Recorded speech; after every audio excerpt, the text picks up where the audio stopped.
સુરેન્દ્રનગર જિલ્લાનું દસાડા કે જ્યાંથી એક ખૂબ ચોંકાવનારી ઘટના સામે આવી છે.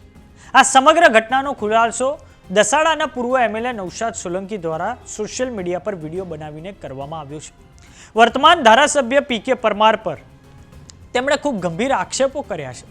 ઘટના આખી એમ છે કે રાજરત્ન નાગવંશી નામના વ્યક્તિ દ્વારા એમએલએ પીકે પરમારનો બાબા સાહેબના ફોટાને લઈને એક વિરોધ નોંધાવવામાં આવ્યો હતો.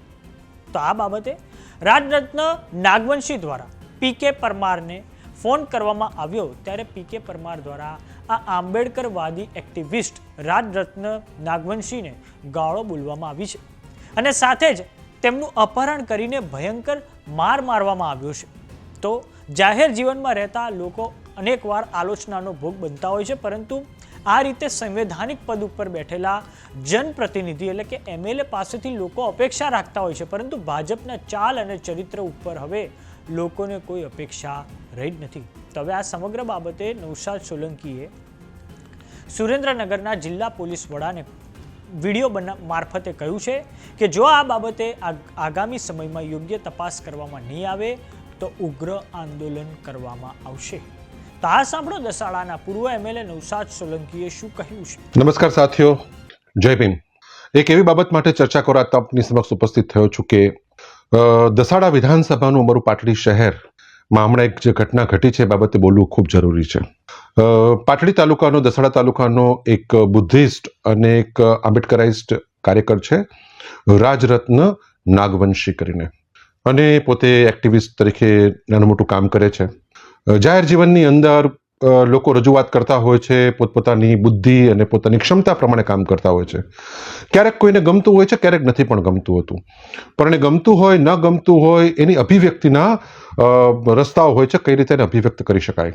તાજેતરમાં એક ઘટના ઘટી કે અમારા સ્થાનિક ધારાસભ્ય ભાઈ શ્રી પીકે પરમાર દ્વારા માનનીય મંત્રીશ્રીને એક બાબા સાહેબનો ફોટો અર્પણ કરવામાં આવ્યો છે. સામાન્ય દ્રષ્ટિએ એ ઘટનામાં હું વ્યક્તિગત રીતે કોઈ જ વાંધો જોતો નથી.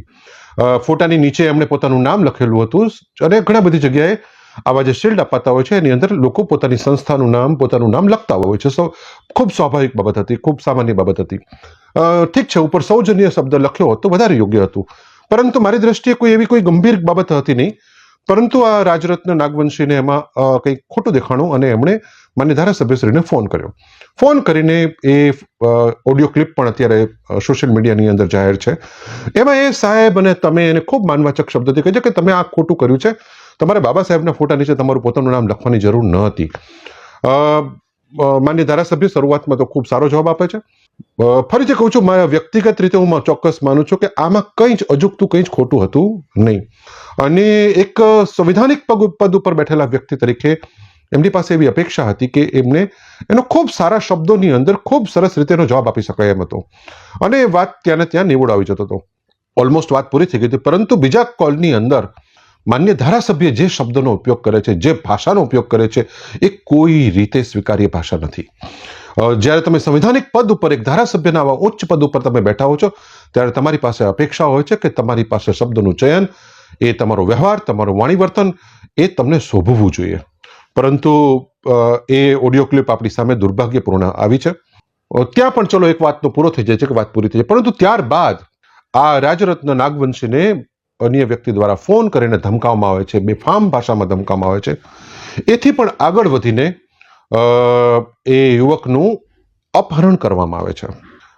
એનો પણ વિડીયો ક્લિપ આપણી સામે છે, તમે જોઈ રહ્યા છો એ વિડીયો ક્લિપ પણ, કે જેની અંદર એ વ્યક્તિને અપહરણ કરીને લઈ જાય છે અને ખૂબ ખરાબ રીતે એને મારવામાં આવે છે.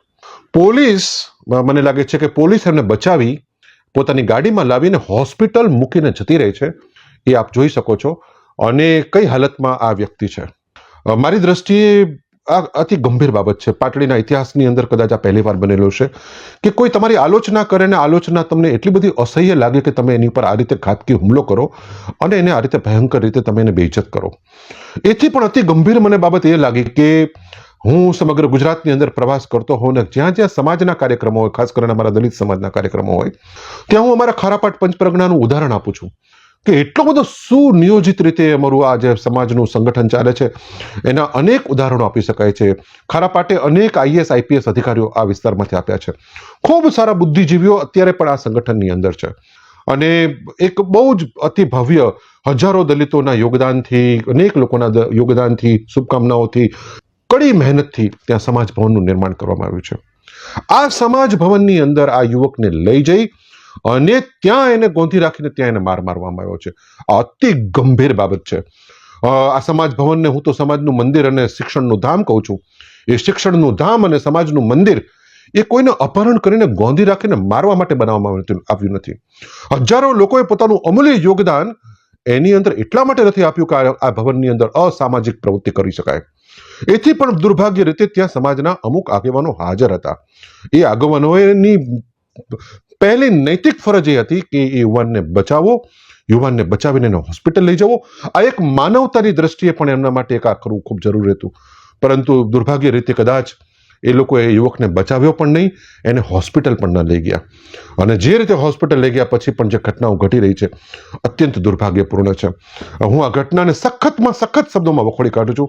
કારણ કે જો આ પરિસ્થિતિમાં નહીં બોલીએ, કોઈને સારું લાગશે, કોઈને ખરાબ લાગશે એવું વિચારીને જો આમાં ચૂપ રહીશું તો આવનાર સમયની અંદર સમાજ આપણને માફ નહીં કરે. અમે રાજકીય જીવનના માણસ છીએ, જાહેર જીવનના માણસો છીએ. આલોચનાઓનો ભોગ અવારનવાર બનતા હોય છે અને આલોચનાઓ ઘણી વખત માત્ર સાંભળી લેવાની હોય છે અથવા એનો યોગ્ય પ્રત્યુત્તર આપવાનો હોય છે.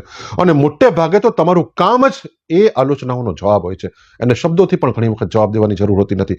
પરંતુ જે પ્રકારે એક સંવૈધાનિક પદ ઉપર બેઠેલા વ્યક્તિ દ્વારા જે વાણી વિલાસ કરવામાં આવ્યો છે, અગાઉ પણ એ આ પ્રકારની ભાષા વાપરી ચૂક્યા છે, જે મારી દ્રષ્ટિએ કોઈ સંજોગોમાં યોગ્ય નથી. દસાડા, પાટડી, લખતર અને નળકાંઠાના લોકોએ પોતાના અમૂલ્ય મત આપી એક વ્યક્તિને જીતાડીને વિધાનસભાની અંદર એટલા માટે નથી મોકલ્યો કે કાલે તમારી કોઈ આલોચના કરે ને તમે અપહરણ કરી અને એને ગોંધી રાખીને તમે એને મારો.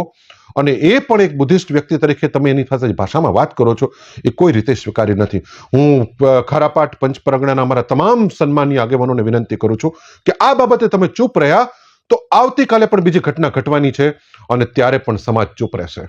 આ તો માત્ર સમાજનો દીકરો છે, પરંતુ કોઈ પણ સમાજના વ્યક્તિ સાથે જ્યારે અત્યાચારની ઘટના થાય, એની સાથે જ્યારે પીડા થાય ત્યારે એની પડખે ઊભો રહેવાની દરેક સમાજની ફરજ છે. અને દરેક સમાજના લોકો જો બોલીશું નહીં તો હવે ધીમે ધીમે જે પ્રકારે આપણે સરમુખ અત્યારશાહી અને ગુંડા રાજ તરફ આપણે જે વળી રહ્યા છે, એ ગુંડા રાજની શરૂઆત હવે દસાડા, પાટડી, લખતર અને નળકાંઠામાં થઈ ચૂકી છે.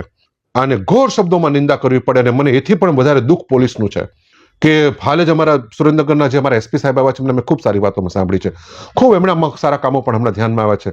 લગભગ જિલ્લાની અંદર દારૂના ધંધાઓ લગભગ મહદઅંશે કાબુમાં આવી ગયા છે. બીજા પણ એવા અમુક ગુંડા તત્વો હતા, એ પણ શાંત થઈ ગયા છે. ત્યારે સાહેબ, એસપી સાહેબ, તમારા હોતા હુઆ તમારી પોલીસની ગાડી જ્યારે એક નિર્દોષ, એક પીડિત વ્યક્તિને સારવાર માટે હોસ્પિટલ મૂકીને જતી રહી, એ તમારી નિર્માલ્યતા દેખાડે છે. ત્યારે પોલીસની ફરજ હતી કે યુવાનને ઉભા રહીને એની સારવાર કરાવવાની હતી, એની રજૂઆત લેવાની હતી. અને જો ગભરાયેલો યુવાન કે એ યુવાન પોતે ફરિયાદ આપવાની ક્ષમતામાં નહોતો તો તમારે સ્વતઃ સંજ્ઞાન લઈ અને તમારે એફઆઈઆર નોંધી અને તાત્કાલિક કાર્યવાહી કરવાની જરૂર હતી. પરંતુ તમે પણ તમારી ફરજમાંથી ચૂક્યા છો. માનનીય એસપી સાહેબ અને પોલીસ તંત્રને પણ હું આ ફરિયાદ કરું છું કે તાત્કાલિક ધોરણે સ્વતઃ સંજ્ઞાન લઈ પોતે ફરિયાદી બનીને આ કેસની અંદર આગળ આવીને તમારે કાર્યવાહી કરવાની જરૂર હતી, પરંતુ તમે કરી નથી. જે કોઈ લોકો આમાં દોષી હોય એને કોઈ રીતે બક્ષવાની જરૂર નથી. કારણ કે આજે આ રાજરત્ન નાગવંશી છે, કાલે કોઈ બીજો હશે, કાલે કોઈ ત્રીજો હશે.